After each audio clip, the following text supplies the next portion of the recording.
रहमान अस्सलाम वालेकुम दोस्तों, आज हम इस वीडियो में IBA STS का जो कल पेपर हुआ था 14 जून को, उसके इंग्लिश के पोर्शन के 3 सवालात करेंगे। पहले नंबर पे प्रेपोजिशन, दूसरे नंबर पर सेंटेंस स्ट्रक्चर और आखिर पर हम इंशाल्लाह जो वर्ड के अंदर जो स्पेलिंग्स हैं उनको हम डिस्कस करेंगे। तो इन तमाम चीज़ों को एक्सप्लेन किया जाएगा, बड़े ध्यान से आपको समझाया जाएगा, आपने ध्यान लगा कर समझना है। पहला सवाल लेते हैं प्रेपोजिशन का। प्रेपोजिशन है जी, देयर इज़ एन एम्ब्रेला और फिर यहाँ पर खाली जगह है डैश होल्स। ठीक है, कह रहा है एक छतरी है जिसमें सुराख है, होल्स सुराख बोलते हैं। डैश इट, जिसमें, ठीक है, जिसके अंदर या जिसमें सुराख हैं। तो होल्स इन होता है।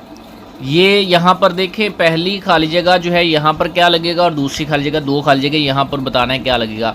तो हमने ये यहाँ पर डिसाइड करना है। देखें, there is an umbrella with holes, एक छतरी है जिसमें होल्स हैं। इन इट, तो पहले में विद लगेगा और दूसरे में क्या लगेगा, इन। तो विद और इन का कॉम्बिनेशन देखना है कहाँ पर है। ऑप्शन में हम देखें तो हमारे पास बी राइट आंसर है, पहले विद लगेगा बाद में इन लगेगा। वैसे तो ए ऑप्शन इन और विद है, लेकिन वो गलत है। पहले हमने विद लगाना है, बाद में इन इट लगाना है। ठीक है, तो ये बी राइट आंसर है। ये प्रेपोजिशन हो गई कंप्लीट पहले सवाल की। सवाल number 2, Hans started off dash home. Start of का मतलब होता है अभी अभी आगाज़ करना। ठीक है, तो स्टार्ट ऑफ के बाद हमेशा याद रखना है जो प्रेपोजिशन आती है वो होती है एट। ठीक है, तो हांस स्टार्टेड ऑफ एट होम, हांस ने घर से आगाज़ किया, घर से शुरू किया। ठीक है, स्टार्टेड ऑफ एट होम। अब ऑप्शन में देखें, डी इसका राइट आंसर है, एट अवेलेबल है आपको यहाँ पर। तीसरे नंबर पे ही makes fun dash his friends weaknesses, वो अपने दोस्तों की कमज़ोरियों का मजाक उड़ाता है। फन के साथ हमेशा, मेक फन के साथ हमेशा ऑफ आता है, फिक्स्ड प्रेपोजिशन है, मेक फन ऑफ। अब ऑप्शन में देखें तो डी ऑप्शन यहाँ पर अवेलेबल है। ठीक है, तो यहाँ पर ऑफ आएगा। He makes fun of his friends weaknesses. तो ये हो गए इसके यहाँ पर कंप्लीट।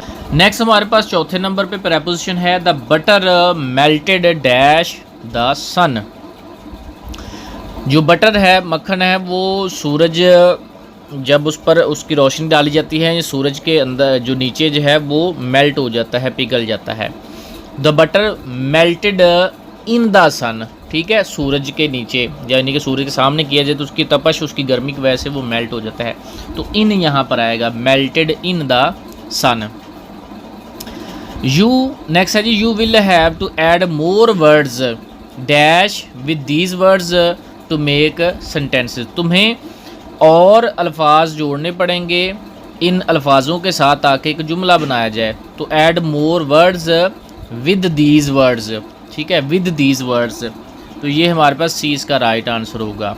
ठीक हो गया जी, ये होगी प्रेपोजिशंस कंप्लीट। अब सेंटेंस स्ट्रक्चर पे आते हैं। सेंटेंस स्ट्रक्चर, ये सेंटेंस कंप्लीट आपने करना है अकॉर्डिंग टू द पहला जो आपके पास फ्रेज़ होता है उसके मुताबिक आपने उसको कंप्लीट करना होता है, उससे रेलिवेंट। तो पहले यहाँ पर है जी, दे मैरिड टुगेदर, उनकी शादी हुई आपस में, यानी कि इकट्ठी उनकी शादी हुई।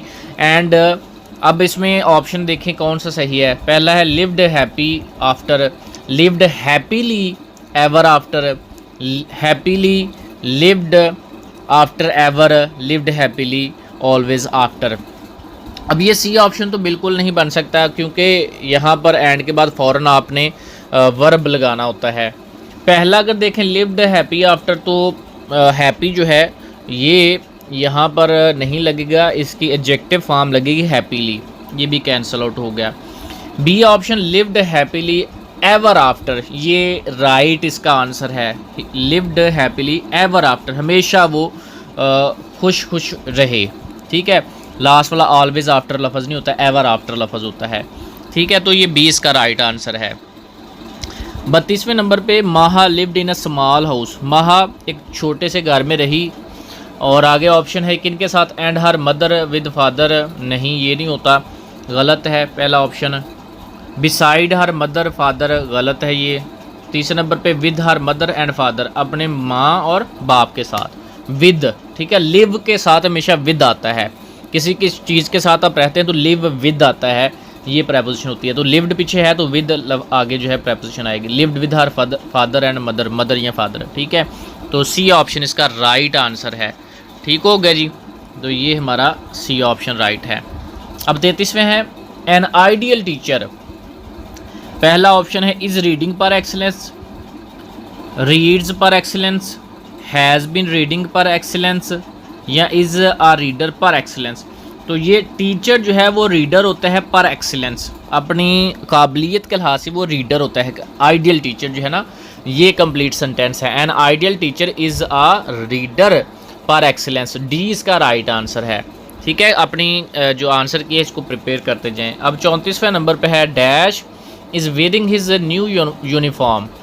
तो इस जो है ये बता रहा है कि बेसिकली पीछे जो इसका जो सब्जेक्ट है, जो इसका फ़ाइल है वो सिंगुलर होगा, और ईच जो है ये सिंगुलर बना देता है कि हर एक बच्चा या हर एक लड़का, each of the boys on the team is wearing his new uniform, ये पहला ही इसका राइट आंसर है। ठीक है, ईच ऑफ द बॉयज़, लड़कों में से हर एक लड़का ऑन द टीम में is wearing his new uniform, वो अपना नया यूनिफॉर्म पहने हुए था या पहने हुए है। ठीक है, तो ईच जो है ये सिंगुलर बना देता है सब्जेक्ट को। अब 35वें नंबर पे sandalwood dash the more scent does it yield. कह रहा संदलवुड जो है ये उतनी ज़्यादा खुशबू बनाएगा, कितनी ज़्यादा खुशबू, जितना आप उसको रब करेंगे, मसलेंगे। अब देखें इसके सेंटेंस कंप्लीट कैसे होगा। पहला है it is rubbed the more it is rubbed, ये देखें बिल्कुल एक्यूरेट है। The more it is rubbed, जितना आप इसको मसलेंगे, the more scent does it yield, तो उतना ही ये ज़्यादा खुशबू देगा। बी ऑप्शन इसका राइट है। बकाया ऑप्शन जो है वो गलत है, आगे पीछे वर्डिंग की हुई है। ये सेंटेंस स्ट्रक्चर ठीक है, the more it is rubbed the more scent does it yield, B right इसका आंसर है। तो ये सेंटेंस स्ट्रक्चर हो गया कंप्लीट। अब करेक्ट स्पेलिंग्स पे आ जाते हैं। पहला लफ्ज़ जो है कैसल्स हम बोलते हैं महल जो होता है, महल होता है, शाही महल जो होता है उसको, ठीक है, बादशाहों के रहने वाली जो जगह है उसको महल बोलते हैं, कैसल कहते हैं इंग्लिश में। तो कैसल के राइट स्पेलिंग CASTLES, ये ए इसका राइट आंसर है, कैसल। ठीक है, CASTLES कैसल, ये इसका राइट आंसर है। 37वें नंबर पे है जी लफ्ज़ वैली जिसको वादी बोलते हैं। तो वादी यानी कि वैली के राइट आंसर VALLEY वैली। उसके बाद हैमर हथौड़ी, तो हैमर के राइट आंसर जो है स्पेलिंग HAMMER हैमर, सी वाला राइट आंसर है। 39वें नंबर पे ड्रैगन है, ड्रैगन अजदहा को बोलते हैं। तो ड्रैगन के राइट जो स्पेलिंग है वो डी नंबर पे है, DRAGON ड्रैगन, DRAGON ड्रैगन।